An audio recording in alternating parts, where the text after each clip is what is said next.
Hi students, as you all knows that we were learning here about your chapter number 2 of your history books, and it was the trade to territory.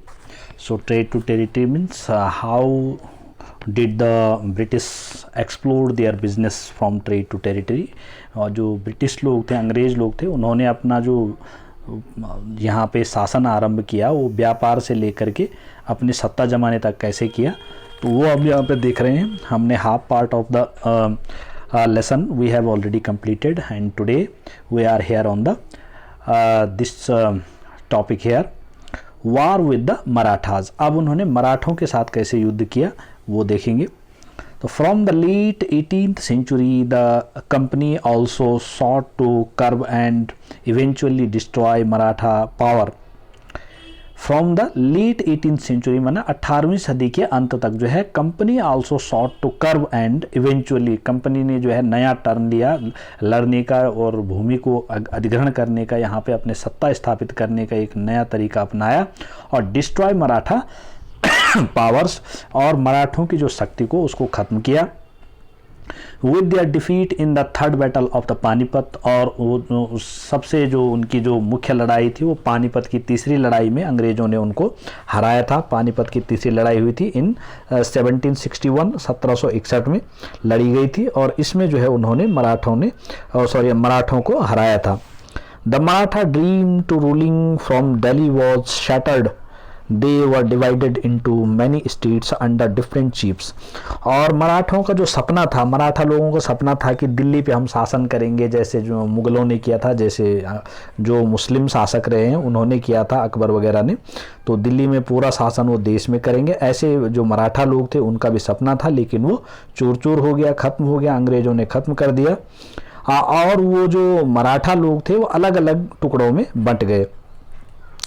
Chiefs sardars, उनके अलग अलग सरदार हो गए, उनके मुखिया हो गए। Sardar means मुखिया, belonging to dynasties such as Scindia, और वो अपने अपनी डायनेस्टी मीन्स राजवंश के हिसाब से अलग अलग हो गए। तो राजघराने के हिसाब से जैसे सिंधिया राजघराना था तो अलग हो गया, होलकर अलग हो गया, गायकवाड़, भोसले, ये सारे मराठा जो है राजघराने थे। बड़े बड़े रईस जो इनके मुखिया थे लोग वो अलग अलग हो गए। The chiefs were held together in a confederacy under a Peshwa, और इन सब चीफ जो ये मुखिया थे, सिंधिया, गायकवाड़, होलकर, इनका भी एक मुखिया रखा गया।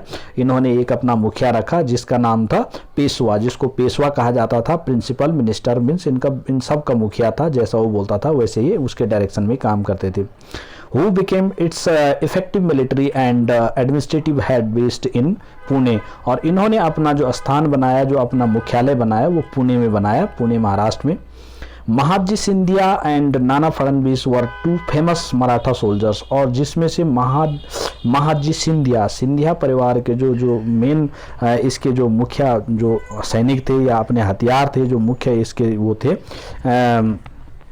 पेशवा के, तो जो मुखिया हुआ करते थे उसमें से भी वो सिंधिया और महादजी सिंधिया और नाना फडणवीस हुआ करते थे।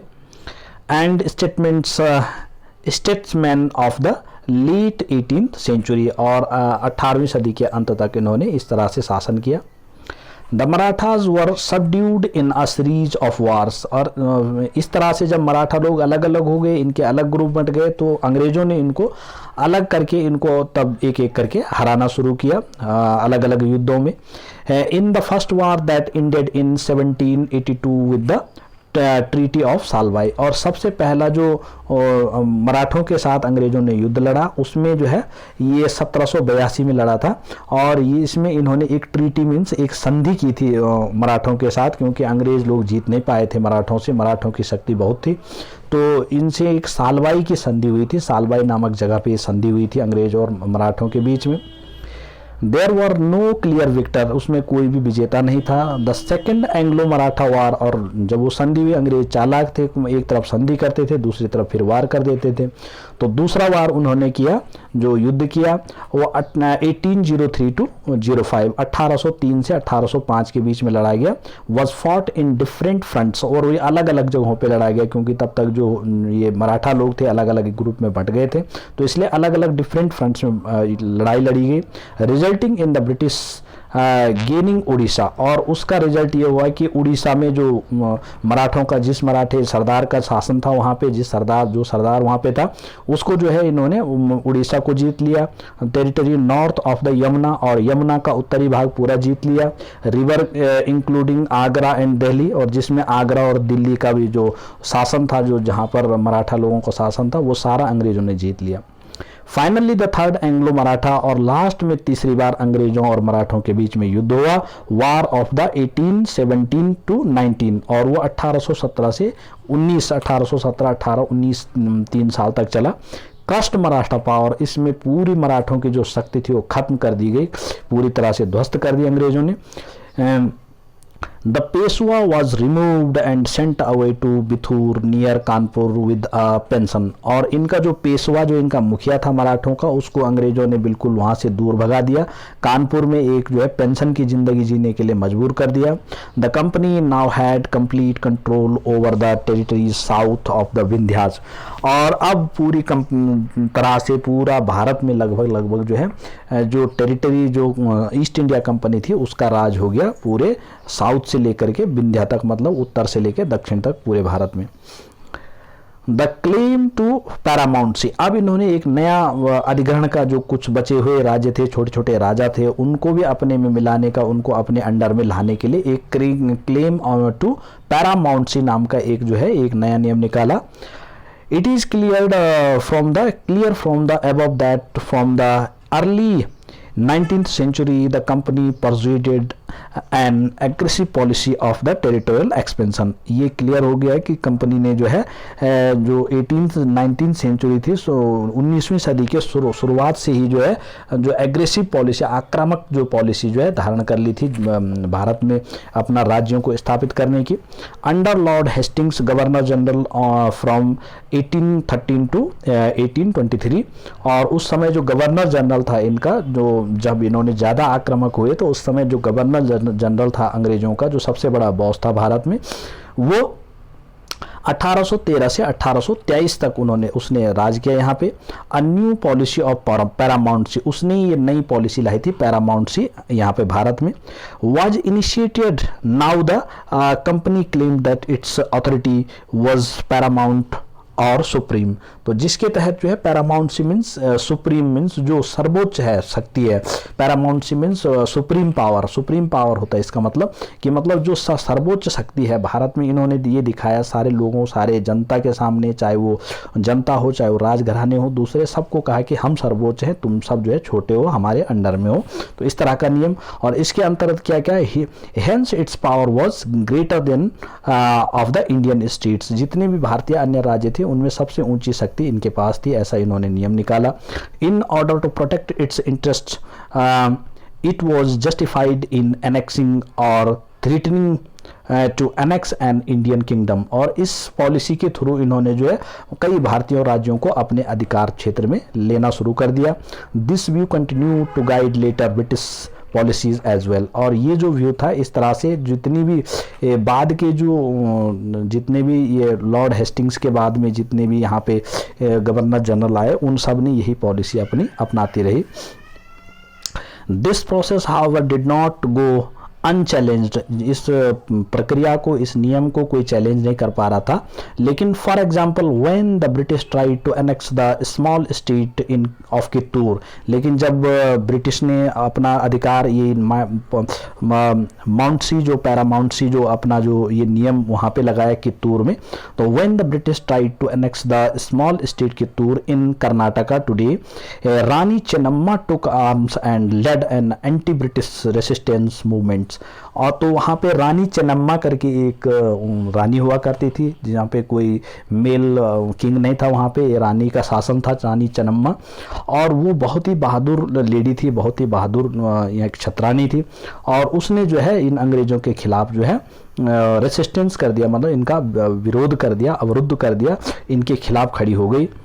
She was arrested in 1824 and died in prison in 1829, और इन अंग्रेजों ने, क्योंकि भारत में पूरी जगह इनकी सत्ता हो गई थी, एक बंगाल से इन्होंने शुरू किया तो अब तो इनके पूरे भारत में शासन था, तो इन लोगों के पास बहुत शक्ति हो गई। तो इस तरह से रानी चेन्नम्मा की कुछ नहीं चली और रानी चेन्नम्मा को इन्होंने अरेस्ट कर लिया 1824 में और 1829 में उसको फांसी पे चढ़ा दिया। बट रायन्ना, अ पुअर चौकीदार of Sangolli in Kittur, carried on the resistance. लेकिन रायन्ना नाम का एक बहुत, वहाँ की जनता भी दुखी हो गई थी, उन्होंने देखा हमारी रानी को इस तरह से इन्होंने मार डाला अंग्रेजों ने। तो वहाँ का एक रायन्ना एक चौकीदार था, लेकिन वो बहुत ही बहादुर था, उसने जो है इनके खिलाफ फिर से युद्ध करना शुरू किया अंग्रेजों के खिलाफ, जनता को साथ में लेके। With popular support he destroyed many British camps and records. तो उसने ये सपोर्ट लोगों से सहायता प्राप्त की कि भाई जो अंग्रेज लोग हैं इस तरह से हमारा पूरा रिकॉर्ड्स खत्म कर रहे हैं, हम लोगों को मार रहे हैं। तो he was caught and hanged by the British in 1830। लेकिन सिर्फ एक साल तक ही वो अपना रेसिस्टेंस चला सका और 1829 में रानी चेन्नम्मा मारी गई और 1830 में उसको भी अंग्रेजों ने पकड़ करके फांसी पे चढ़ा दिया। You will read more about several cases of the resistance later in the book। आप अभी आगे जितने भी चैप्टर पढ़ोगे इस तरह के सेक्रीफाइसेस देखने को मिलेंगे, किस तरह से लोगों ने प्रतिरोध किया अंग्रेजों का और किस तरह से उनके साथ क्या हुआ, ये आप आगे भी पढ़ते रहोगे। In the late 1830s, the East India Company became worried about Russia। अब ईस्ट इंडिया कंपनी को 1830 के समय के लगभग जो है दौरान उनको रशिया से, रूस से बड़ा खतरा हो रहा था, क्योंकि it imagine that Russia might expand across Asia and inter India from the north waste. क्योंकि रशिया भी उस समय अपनी शक्तियों को बढ़ाने पे लगा हुआ था। रशिया मीन्स रूस जो देश है वो हमारे बिल्कुल पश्चिमी इलाके, पश्चिमी उत्तरी इलाके में पड़ता है हमारे देश के, जैसे चाइना है तो चाइना से उधर लगा हुआ रशिया ही है। तो रशिया ने अपनी शक्तियों को बढ़ाना शुरू किया, तो अंग्रेजों को ये लगा कहीं रशिया वाले लोग, रशियन जो है यहाँ पे अचानक ना आ जाए और हमको भी, क्योंकि रशिया की पावर बहुत ज़्यादा थी तो उनको उनसे डर लगता था अंग्रेजों को। इंटर द इंडिया और नॉर्थ वेस्ट जो इसका उत्तरी भारत है उसको अपने कब्जे में न ले ले। तो इसके लिए उन्होंने क्या किया, driven by this fear the British now wanted to secure their control over the north west. इसलिए उनको चिंता लगी रही थी जो उत्तर भारत है हमारा, उत्तर पश्चिमी भारत है, उसको जल्दी से जल्दी वो अपने अधिकार में लेना चाह रहे थे।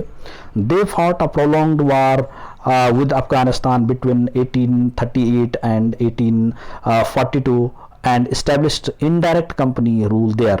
और उन्होंने जो है सबसे पहले अफगानिस्तान, पाकिस्तान, ये तब उस समय हमारे भारत में ही हुआ करते थे, ये तो 18 बाद में जो है 1947 में अलग हुए थे।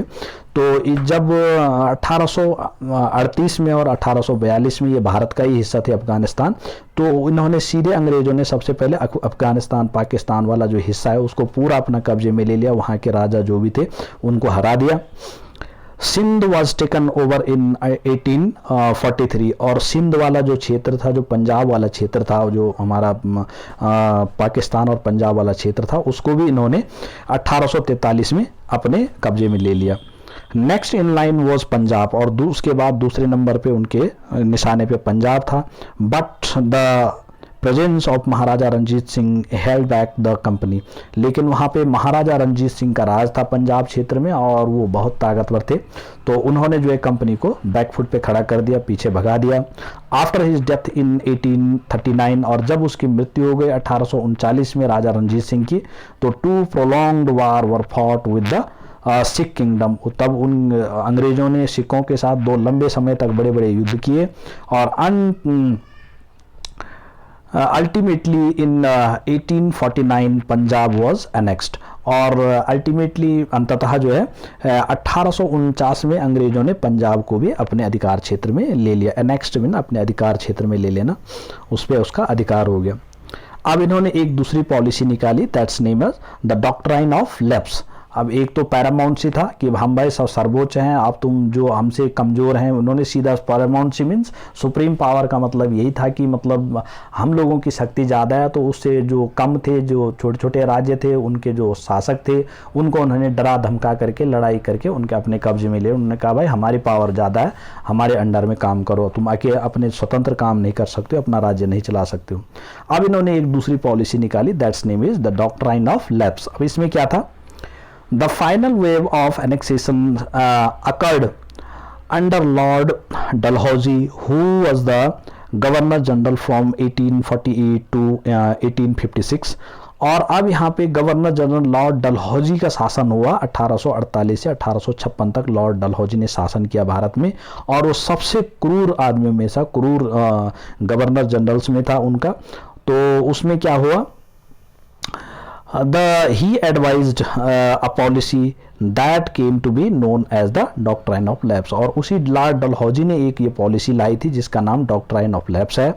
The doctrine cleared that if an Indian ruler died without a male heir, his kingdom would lapse, that is become part of the company territory in kingdom after another was annexed simply by the applying this doctrine. Means उन्होंने ये किया कि जो doctrine of lapse था वो ये नियम था कि अगर किसी हिंदू राजा, जो भी हिंदू राजा शासक जो है किसी देश के कोने में किसी हिस्से में राज कर रहा है, अगर उसका कोई लड़का संतान नहीं है, कोई संतान नहीं है, कोई लड़का नहीं है, तो उसका राज्य सीधे सीधे जो है अंग्रेजों के अधीन में आ जाएगा, वो अंग्रेजों का अधीन समझा जाएगा। अगर किसी राजा की सिर्फ एक लड़की है या कोई संतान है ही नहीं, तो उस टाइप के जितने भी राजा होंगे वो सब सीधे अंग्रेजों के अधीन हो जाएंगे, ऐसा ही नियम था। तो इससे उनके कई राज्य उनके अधीन हो गए। कई राजा हुआ करते थे जिनके कोई संतान नहीं हुआ करती थी, राजाओं के अधिकतर संतानें कमी होती थी, तो राजाओं को जो है क्योंकि उनको लड़ने और इन्हीं कामों में बिजी रहना पड़ता था, तो उनकी संतानें नहीं होती थी। तो इस तरह से was annexed simply by the applying this doctrine। इस डॉक्ट्राइन रूल के सबसे पहले उन्होंने इस नियम के अंतर्गत सतारा नामक के, जो महाराष्ट्र में सतारा नाम की एक जगह है, वहाँ पे एक जो मुगल थे, मराठा थे, उनका शासन था, उनको उन्होंने अपने अंडर में ले लिया। फिर संबलपुर को लिया 1850 में, फिर Udaipur, again Udaipur in 1852, Nagpur in 1853 and Jhansi in 1854। इस तरह से उन्होंने सबसे पहले सतारा को अपने अंडर में लिया 1848 में, फिर संबलपुर को लिया 1850 में, फिर उदयपुर भी ऐसे, उदयपुर के राजा के भी कोई संतान नहीं थी, तो उनको भी 1852 में अपने अंडर में ले लिया, अपने अधिकार में ले लिया अंग्रेजों ने। और फिर नागपुर के राजा की भी कोई संतान नहीं थी, 1853 में उसको भी अपने अंडर में ले लिया। और इस तरह से आपने झांसी की रानी की तो कहानी सबने सुनी होगी। तो झांसी की रानी जो थी, वहां पर रानी थी, राजा कोई था नहीं, तो अंग्रेजों ने सीधे कहा भाई तुम जो है हमारे अंडर में आ जाओ। लेकिन झांसी की रानी जो लक्ष्मीबाई थी उसने ऐसा नहीं किया, उसने अंग्रेजों से युद्ध किया, लेकिन अल्टीमेटली अंग्रेज तो बहुत ज़्यादा थे, उनकी शक्ति बहुत बढ़ गई थी उस समय, तो उन्होंने उसको मार डाला और झांसी भी उनके अंडर में चला गया। In this way here is a picture, Maharaja Ranjit Singh holding court. तो महाराजा रंजीत सिंह कोर्ट में बैठे हुए हैं यहाँ पे, तो कैसे वो कोर्ट में बैठे थे, तो इस तरह से उनको कैसे उन्होंने कोर्ट में लिया।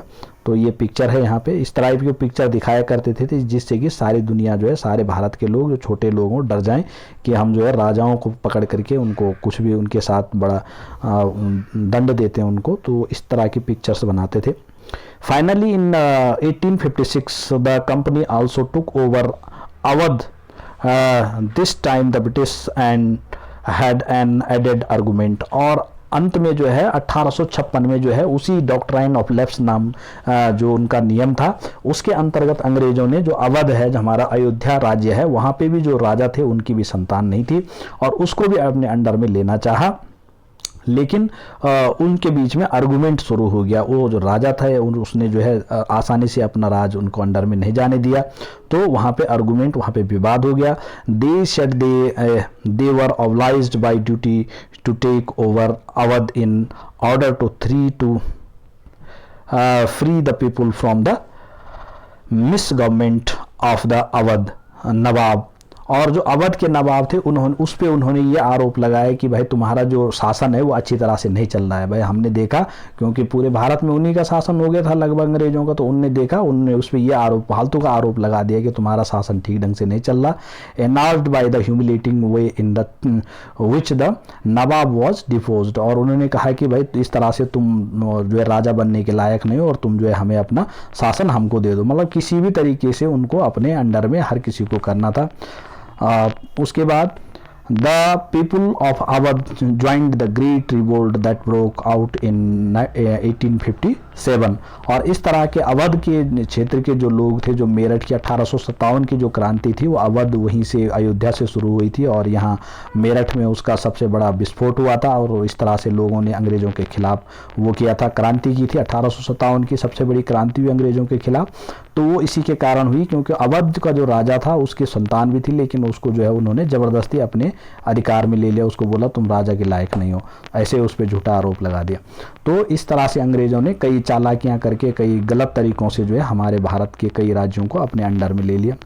Activity imagine that you are a nawab nephew and have been brought up thinking that you will one day be king.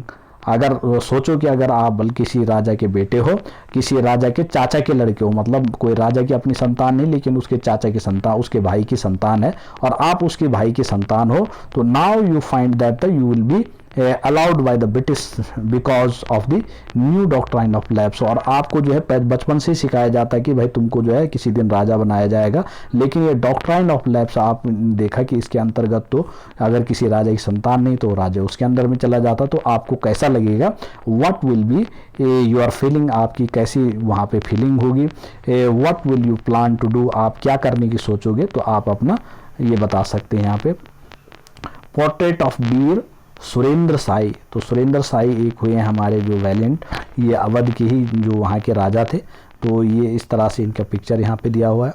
तो ये भारत के हिस्से हैं, जो ये रेड वाला दिखा रखा जितना, इसमें लगभग सभी जगह जो है अंग्रेज़ों का शासन था। These are the pictures, all of the above they are. Expansion of British territories power in India, तो ये ब्रिटिश पावर को दिखा रहा है कहाँ कहाँ भारत में उन्होंने सत्ता जमाई।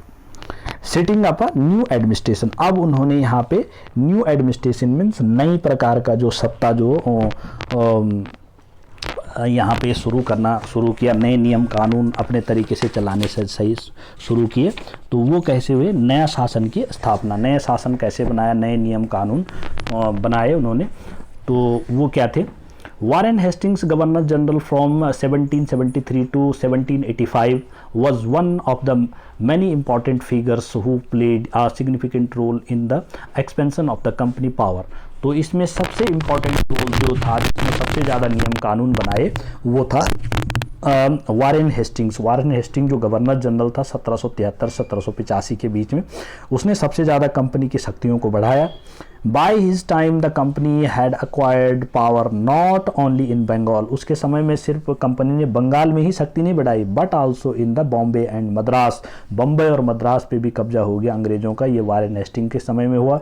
ब्रिटिश टेरिटरीज वर ब्रॉडली डिवाइडेड, और भारत जो ब्रिटिश थे अंग्रेज़ों का जो राज्यों की स्थापना, जो टेरिटरीज जो बढ़ा रहे थे, अपनी जो कब्जे में ले रहे थे भारतीय राज्यों को, वो जो है बहुत तेज़ी से बढ़ता जा रहा था। Into administrative units called presidencies, और जो उनकी जो एडमिनिस्ट्रेटिव यूनिट थी, जहाँ पे अंग्रेज़ों का जहाँ अंग्रेज़ों का शासन होता जा रहा था जिस राज्य में, तो वहाँ पे वो अपना एक प्रेसिडेंसी, उस एक राज्य को प्रेसिडेंसी कहा करते थे। तो उनकी कई प्रेसिडेंसीज हो गई थी। देयर वर 3 प्रेसिडेंसीज, और उनकी मुख्य 3 प्रेसिडेंसीज थी जहाँ पे उनके 3 मुखिया बैठते थे। Those were in Bengal, Madras and Bombay. तो उन्होंने सबसे अपने जो मुख्यालय बनाए वो बनाए बंगाल, मद्रास और बम्बई में। Each was ruled by a governor, हर जगह एक गवर्नर होता था। The supreme head of the administration was a governor general, और उन सब के ऊपर एक गवर्नर जनरल हुआ करता था, और वो होता था Warren Hastings. The first governor general, जो पहला गवर्नर जनरल था, वो वारेन हेस्टिंग्स ही था। इंट्रोड्यूस्ड सेवरल एडमिनिस्ट्रेटिव रिफॉर्म्स, उसने कई जो है प्रशासनिक जो है बदलाव लाए, यहाँ पे नियम कानूनों में बदलाव लाए देश में। Notably in the sphere of justice, और उसके लिए उसने एक न्याय प्रणाली भी उसने ही शुरू की थी। वारेन हेस्टिंग्स ने भारत में जो न्याय व्यवस्था है, आज के जो कोर्ट का जो सिस्टम है, वो वारेन हेस्टिंग्स का लाया हुआ है। From 1772 a new system of justice was established, और 1772 में भारत में एक नया प्रकार का जो न्याय प्रणाली शुरू हो गई। Each district was to have 2 courts, और हर जिले में जो है उसने जो है 2 कोर्ट्स, 2 न्यायालय बनवाए। अ क्रिमिनल कोर्ट, फौजदारी अदालत, एंड अ सिविल कोर्ट, दीवानी अदालत। उसने जो है एक क्रिमिनल कोर्ट बनाया जिसको बोलते थे फौजदारी अदालत, जहाँ पे क्रिमिनल लोग जो है जो भी अपराध वगैरह करते थे, जो उनको जो है दंड देने के लिए क्या क्या नियम कानून होंगे, वो एक कोर्ट बनाया। और दूसरा दीवानी अदालत, सिविल कोर्ट। दीवानी अदालत में सिविल कोर्ट, जहाँ पे सिविल लोगों का काम धंधा आसानी से उनके कोई फंस जाते हैं, कोई ज़मीनी मामले, कोई इस तरह से, तो उनको दीवानी अदालत कहा। Maulvis and Hindu pandits interpreted Indian laws for the European district collectors, और वहाँ पे अपने एक कलेक्टर बिठाए उन्होंने उन कार्यालयों में। इन्हें जो ये 2 मुख्यालय बनाए इन्होंने कोर्ट के, तो यहाँ पे एक कलेक्टर बैठते थे, और इन कलेक्टरों को जो मुस्लिमों के मौलवी होते थे, जो ज्ञानी लोग, जो पंडित टाइप के, और हिंदुओं में पंडित होते थे, तो वो लोग उनको न्याय शास्त्र मतलब नियम के हिसाब से सही अच्छा क्या है, बुरा क्या है, ये सब चीज़ें बताया करते थे।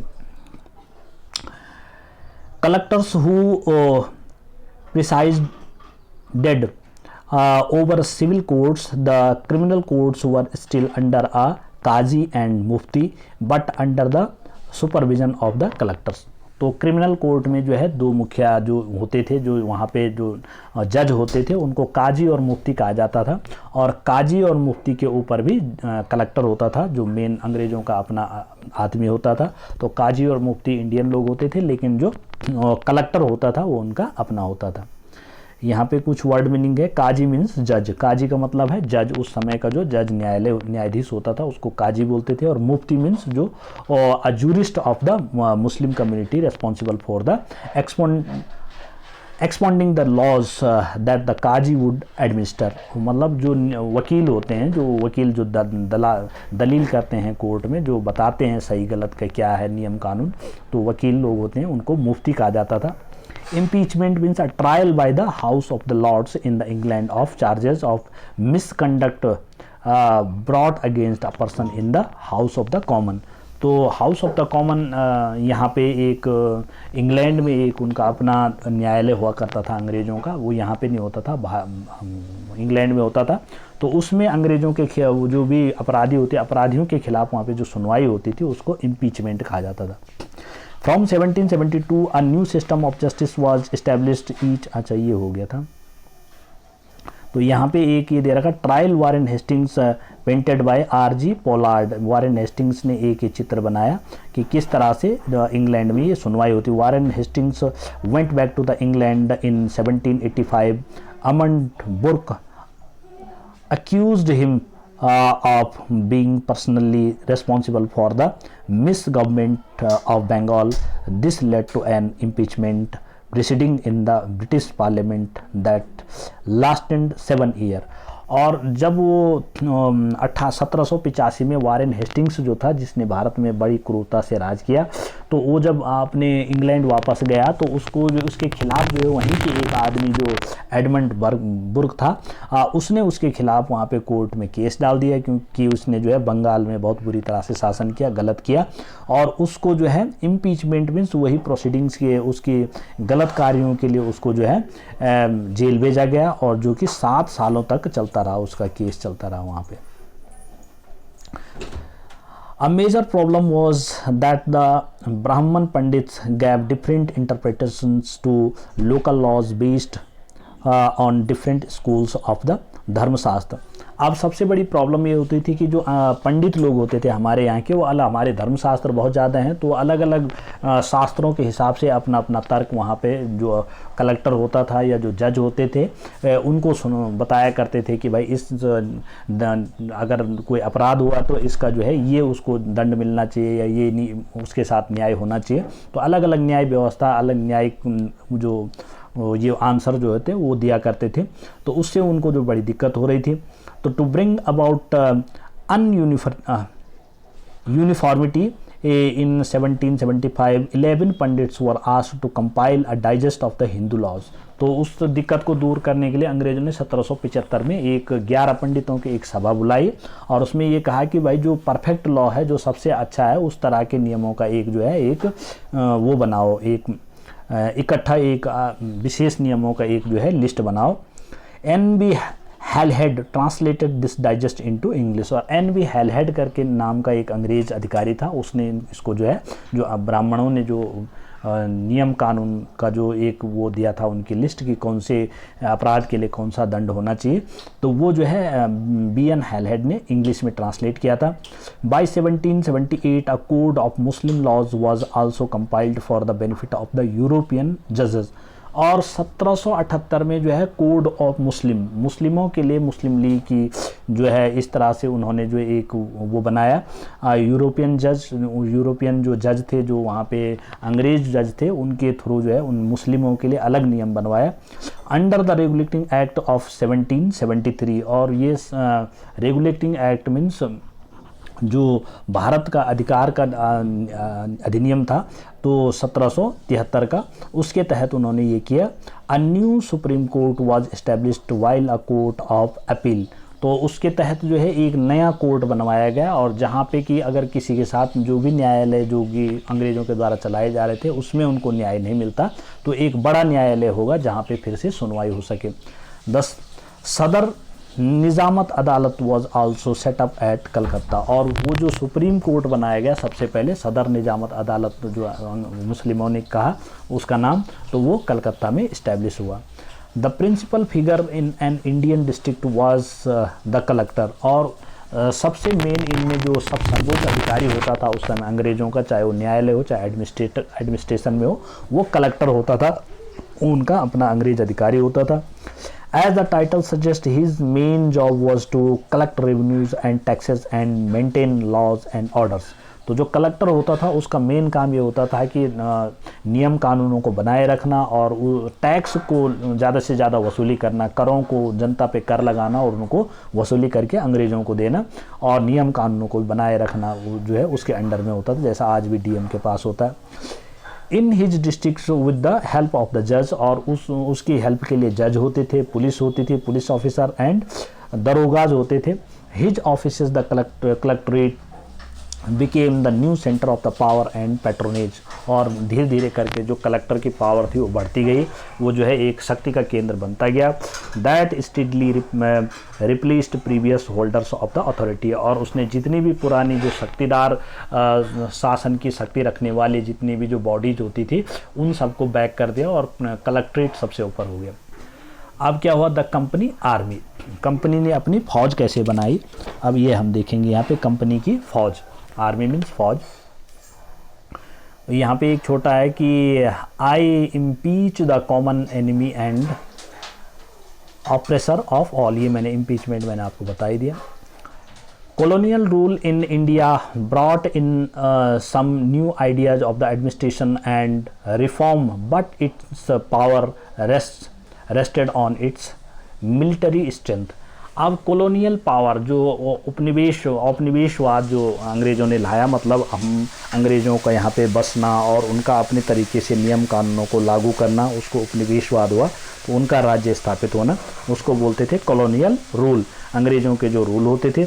In Indian brought in some new ideas of administration, उन्होंने इंडिया में, भारत में एक नए प्रकार का जो है प्रशासन, नए प्रकार की शक्तियाँ, नियम कानून सब बदलाव करना शुरू किया। Reforms but it's power rested in military strength, लेकिन इसकी जो पावर होती थी वास्तव में वो मिलिट्री पे डिपेंड करती थी। जितनी ज़्यादा मिलिट्री होगी जिस कलेक्टर के पास, जहाँ पे जो गवर्नर के पास, तो उस हिसाब से वो अपना पावर का इस्तेमाल करते थे। The Mughal army was mainly composed of cavalry sowars trained soldiers on horseback and infantry. आपने देखा होगा कि जो मुस्लिम शासक थे उनकी जो आर्मी होती थी, उनकी जो फौज होती थी, उससे पहले मुसलमानों का शासन था देश में, तो मुसलमानों के जो फौज होती थी वो ज़्यादातर जो है सवार होते थे। सवार मीन्स ट्रेंड सोल्जर होते थे, जो हॉर्स बैक मीन्स घोड़ों पे चढ़ के या इन्फेंट्री करके एक साथ जो कुछ पैदल यात्री चलते थे, तो पैदल फुट सोल्जर्स, इस तरह से उनकी सेना होती थी। लेकिन they were given trained in archery, और उनको जो है आर्चरी मीन्स धनुष बाण, तीरंदाजी का बड़ा ज्ञान होता था। And the use of the sword, वो तलवारें चलाते थे। The cavalry dominated the army and the Mughal state did not feel the need to have a large professionally trained infantry. तो इस तरह से जितने भी मुस्लिम बहुल जो भी इलाके थे, जो जहाँ पे उनका शासन था ज़्यादा, तो उनको जो अंग्रेज़ों के रिफॉर्म्स थे उनको पसंद नहीं आ रहे थे। इनकी जो अलग टाइप की फ़ौज थी इनको अच्छी नहीं लग रही थी। The rural areas had a large number of armed peasants and the local zamindars. और गाँव देहाती एरिया में, जो गांव देहात के एरिया होते थे, गांव का एरिया होता था, वहाँ पे जो है ज़मींदारों की एक बड़ी लंबी लाइन होती थी। काफ़ी ज़मींदार लोग, क्योंकि उस समय ज़मीन कृषि खेती लोग करते थे, तो ज़मींदारों की एक बहुत बड़ी संख्या थी। सप्लाइज द मुगल्स विद पैदल सोल्जर्स। और वो जो है जो मुग़लों को, जब मुग़ल लोग जाते थे तो उनको जो है पैदल यात्री, पैदल सोल्जर्स जो है सिपाही जो है दिया करते थे। ज़मींदार लोग अपने घरों से जो है कुछ आदमी उनको देते थे कि चलो भाई इसको सेना में भर्ती कर लो, इसको जो है अपने साथ रख लो। ऐसा मुग़ल लोग करते थे। A change occurred in the 18th century when Mughal successor states like Awadh and Banaras started recruiting peasants into their armies। लेकिन चेंज तब आया जब बहुत बड़ा जो बदलाव आया वो 18वीं सदी में आया। वैन मुग़ल सक्सेसर, जो मुग़ल सम्राट थे, वो जब उन्होंने जो है अवध और बनारस में जो उनका जो राज था, रिक्रूटिंग पीजेंट्स, उन्होंने जो छोटे छोटे ज़मींदारों को भर्ती करना शुरू किया देयर आर्मीज, अपनी आर्मी में, और उनको ट्रेनिंग देना शुरू किया and train them as professional soldier, और उनको जो है एक अच्छे सैनिक की तरह बनाना शुरू किया। The East India company adopted same method when it began recruiting for its own army. और फिर उसी तरह से जो ईस्ट इंडिया कंपनी, उन्होंने भी अपना तरीका अपनाया, उन्होंने भी जो है लोगों को अपनी आर्मी में भर्ती करना शुरू किया। Which came to be known as the sepoy, और जिनको जो है सिपाही कहा जाता था। सिपॉय मीन सिपाही कहा जाता था।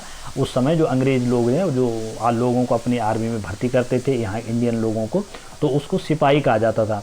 फ्रॉम द इंडियन वर्ड सिपाही मीनिंग सोल्जर, तो सिपाही का मतलब है soldier. As warfare technology changed from the 1820s, the cavalry requirements of the company's army declined। तो जब जो है जो युद्ध की जो प्रणाली थी, युद्ध नीति जो है उस समय अंग्रेज़ों ने बदल डाली। 1820 में उन्होंने जो है युद्ध के तरीक़ों को बदला। The cavalry requirements of the company army declined, तो जो उस तरह की पुरानी जो आर्मी थी, पुराना तरीका था जो लड़ने का, उन्होंने ख़त्म कर दिया उसको। जो है जो मुस्लिम लोगों का तरीका था उस तरह से लड़ने का जो है तरीका जो है ख़त्म कर दिया। This is because the British empire was fighting in Burma, क्योंकि जो है ब्रिटिश लोग जो है अधिकतर इस समय जो है बर्मा में लड़ाई लड़ रहे थे।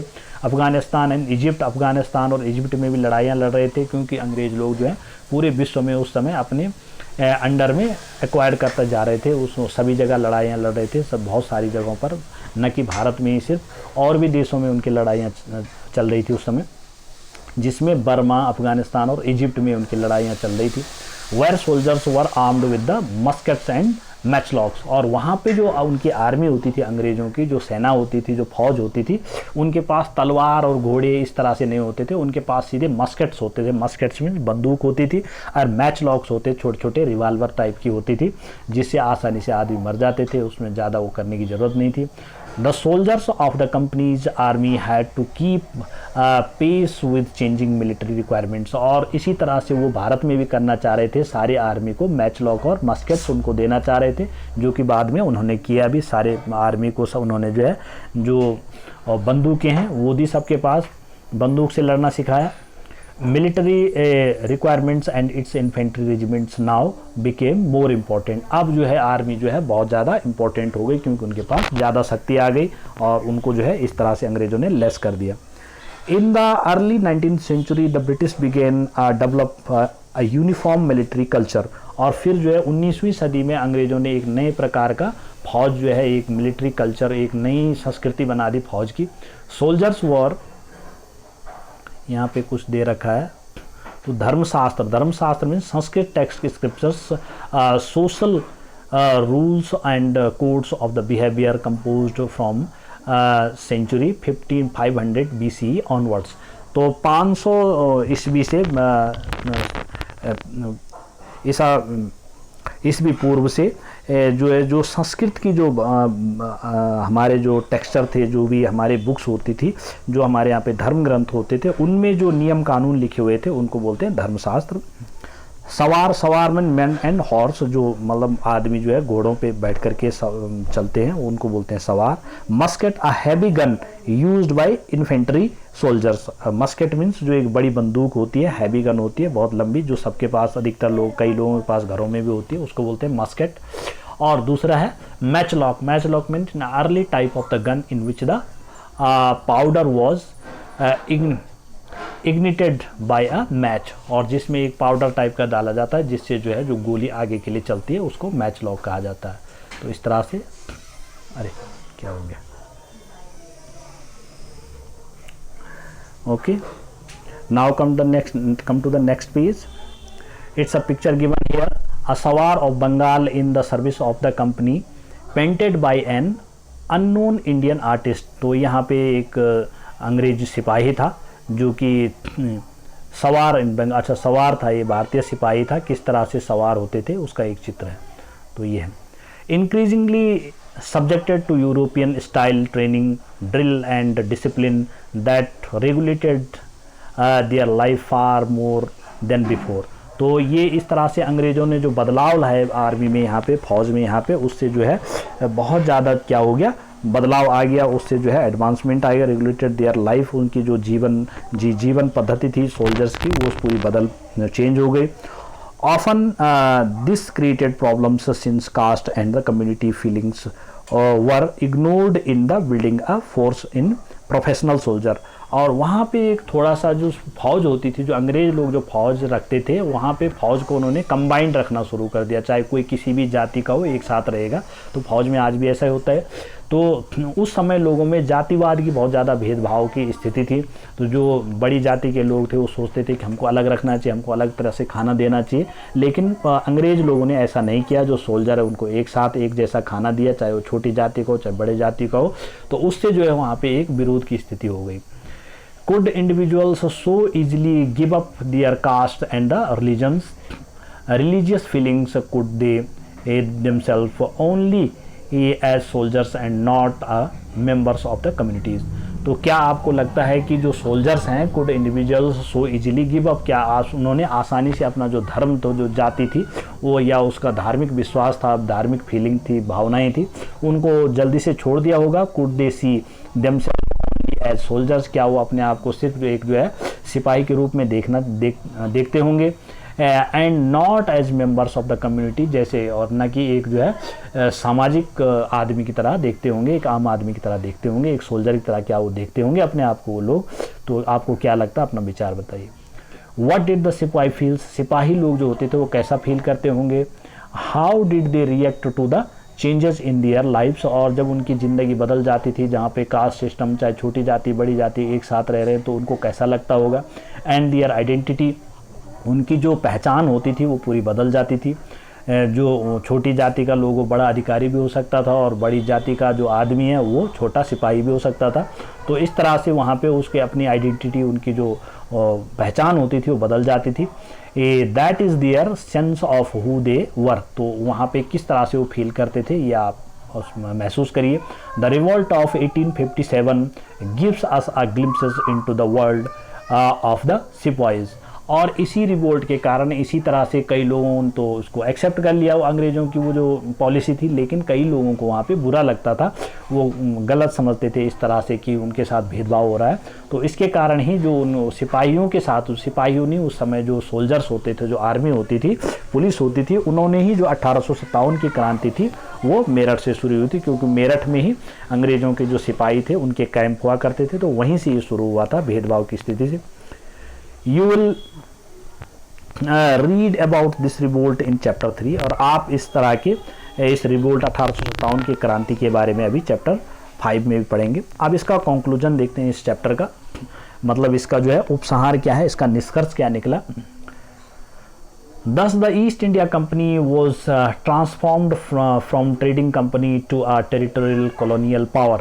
तो इस तरह से आपने देखा कि ईस्ट इंडिया कंपनी जो है अपने व्यापार से लेकर के जो उन्होंने शुरू किया यहाँ भारत में आने का सिलसिला, वो अब जो है यहाँ पे सत्ता स्थापित करने में उनका सत्ता स्थापित हो गई थी। The arrival of new technologies in the early 19th century, और 19वीं सदी के प्रारंभ में ही उन्होंने नई नई कई नियम कानून तकनीकी का विकास कर दिया था।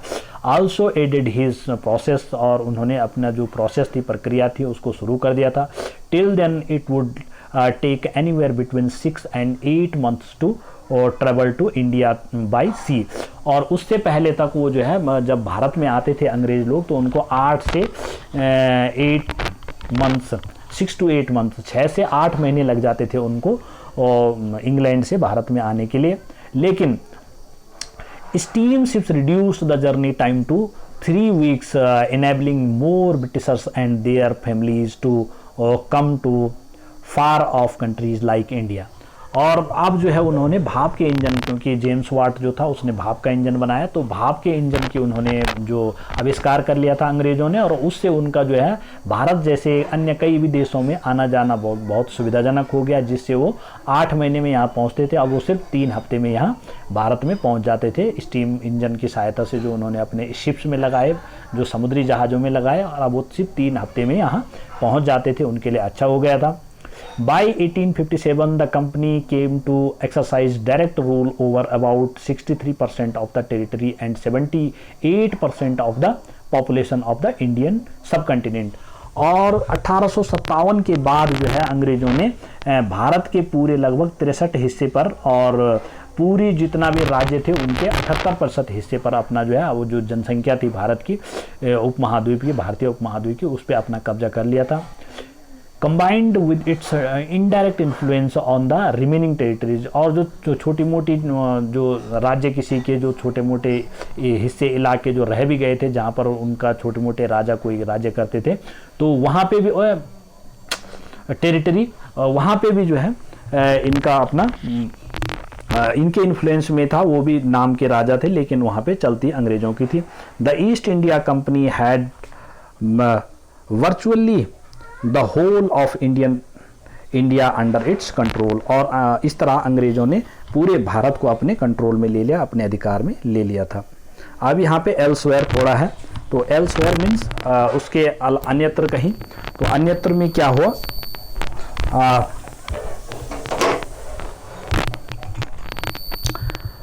Slave trade in south Africa, slave trade in south, इसके अलावा अंग्रेज़ लोग कहाँ पर क्या क्या करते थे, तो वो यहाँ पे हम देखेंगे कि भारत में ही इन्होंने अपनी जाति की जो दिक्कतें पैदा करी, इस तरह से लोगों को हड़पने की नीति निकाली और यहाँ पे ही राज किया। तो इसके अलावा पूरे विश्व में इन्होंने कहाँ कहाँ राज किया और कहाँ कहाँ पर अपनी नीतियाँ चलाई, तो वो भी यहाँ पे हम देखेंगे। The Dutch trading ships reached the southern Africa in the 17th century. Soon a slave trade began. People were captured, chained and sold in slave markets. तो इन्होंने क्या किया है कि साउथ अफ्रीका में भी, साउथ अफ्रीका जो दक्षिणी अफ्रीका जो देश है, वहाँ पे भी इनका राज था, वहाँ पे इन्होंने अपना राज कर दिया था। और वहाँ पे इन्होंने एक अजीब गरीब वो चलाई, नियम निकाला, वहाँ के जितने लोग थे जो गरीब लोग होते थे उनको अपना दास बना लेते थे, उनको बेच डालते थे, उनको खरीद डालते थे और उनको कई जगह मजदूरी करने के लिए मजबूर करके बेचते थे।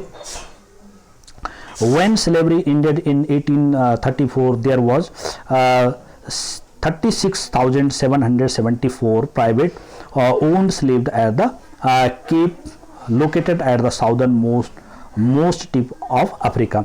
तो जो